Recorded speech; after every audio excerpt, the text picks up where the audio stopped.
Okay, Rabosai, just 1 second.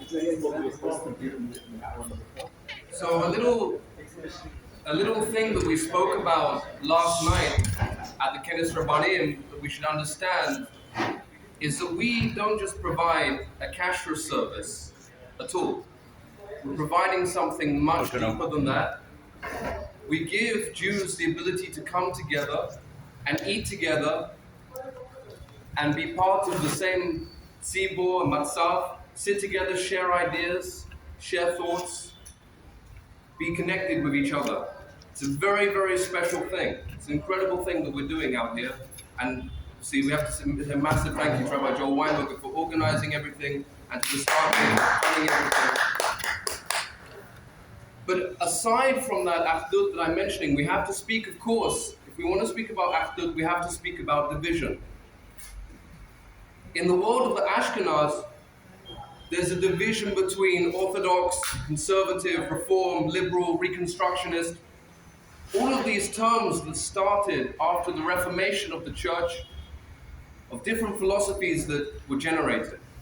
In B'nai Sfard, we have a split between the mystical and the rationalist camp. Today, obviously, being the yahrzeit of Harambam, we should remember that we should remember Harambam. And here in India, the split was racial, less than ideological. A very, very difficult part of Jewish history is to understand, looking through the Tanakh, that the Jewish people are very often divided. Very often, they fall to this shevet, fighting with this shevet. Shvatim don't always get along so nicely.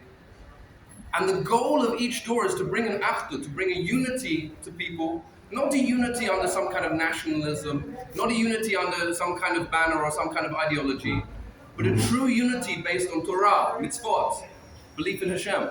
That's the real unity of Am Yisrael that we have. I just want to bring something from our Parshat. In Perek Shlishi, in our third Aliyah, happens that Moses grew up. It's a good idea. And he went out to his brethren, he saw their burdens, and we all know he saw an Egyptian man striking a Hebrew man of his brothers.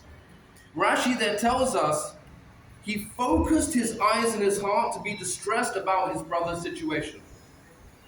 This is Moshe growing up in untold riches in the palace of Pharaoh, who goes out and sees the plight of the common man and connects with his brothers.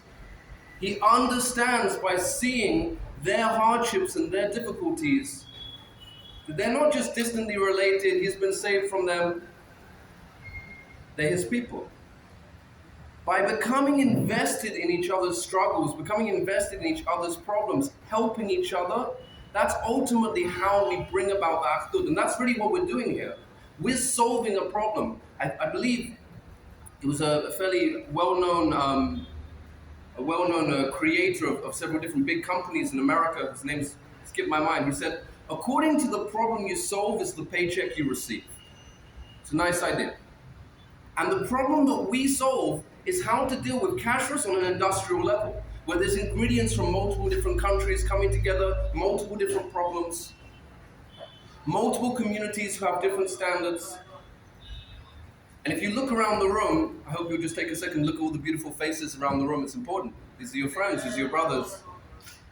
People from all sorts of different countries, different financial backgrounds, educational backgrounds, political backgrounds, family backgrounds. That we understand that we're a bit like Shvatim, we're a little bit different from each other. The achdus comes not when we take a moment to be not so self-invested in what we're doing, and to take a look around and realize that our brothers and our sisters in Am Yisrael, they're struggling. Last few years of COVID have been particularly difficult for lots of people. The cashless industry, as we all know, stretched. We've all been doing online auditing, keeping the system going. Why? Because it's important to us. It's important to us that we continue to look after our brothers and sisters. We want what they're eating to be kosher and to be good for them. That's our undertaking that we've done in the world. We're surrounded right now with other people who share our common values, our common goals. Other people who've really put Mesir Nefesh who put themselves into quarantine multiple times, who traveled to places which have been under terrible economic, financial, emotional stress from their families to keep the ball rolling. I think that if you look around, you'll see that the people on the table, they're not just here for the paycheck. They're here for Am Yisrael. They're here doing something that they believe in.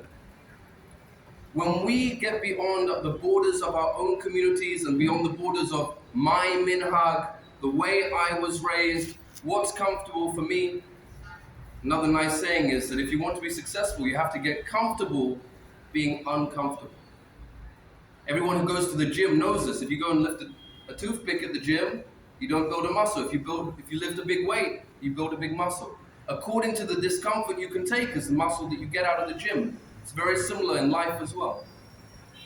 So let's not be shy to get involved in other people's lives, to get involved in other communities, to go out and do some good, to try and help each other. Ultimately, we're not just about certifying food.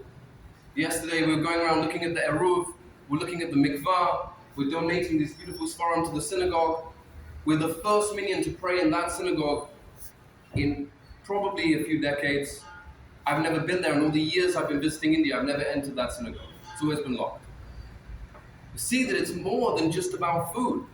It's about Am Yisrael, it's about having an afdut, and it's about having the perspective that we all share, that we've been to so many countries, we've seen so much, we've visited so many communities.